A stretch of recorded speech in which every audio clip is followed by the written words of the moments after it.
So the primary focus for the social studies department here at Nooksack Valley is the analysis of primary source documents. So in order to give a proper analysis to these documents that were written sometimes centuries ago, we have to annotate them. So this is a little guide to what annotating or annotation is. And what annotating is, it's really about close reading. Okay, the exact definition is a note of explanation or comment added to a text or diagram. You look for vocab, you try to understand the document, you ask questions, you make connections. So on the left here is a good example of an annotated document. You see that they use different colors of highlighters. They wrote notes to themselves, and what this allows you to do is really, when you go back after days or weeks and look at the document again, you can track what you can remember first what you read, and then you can track your thinking as well while you were reading it. So when you're annotating, you really need to develop and use a system of symbols, and what this will do is help you organize your thoughts.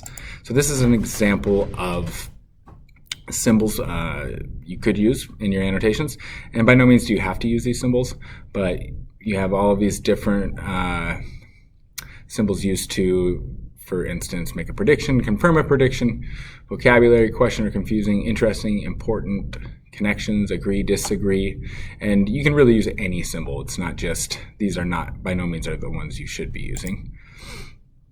So what is the correct way to annotate? Well, that's pretty simple. There is no correct way. So you use whatever symbols and methods that will allow you to better understand the text, okay? And the primary purpose is to be able to go back to what you read prior and remember what exactly you read and what your thoughts were while reading it. So however you can do that, whatever method works best for you, utilize it. So here's another example of the symbol systems that somebody has put together. You have stars, circles, question marks. It could really be anything. The most important thing is to just use the same symbol all the time for whatever you want to use it for. So me personally, all of my own books are full of annotations, and the reason why is because I can't remember everything I read, so I like to go back and if I go back and look at books, I don't want to have to read through the entire thing to find interesting aspects or interesting parts that I thought I would want to go back and read again. So I have notes all over my books. I even put the year in them and by my notes. That way I can track the way I think over the years. So I mean, if you're an avid reader, particularly of nonfiction, you should definitely use annotation. It saves time.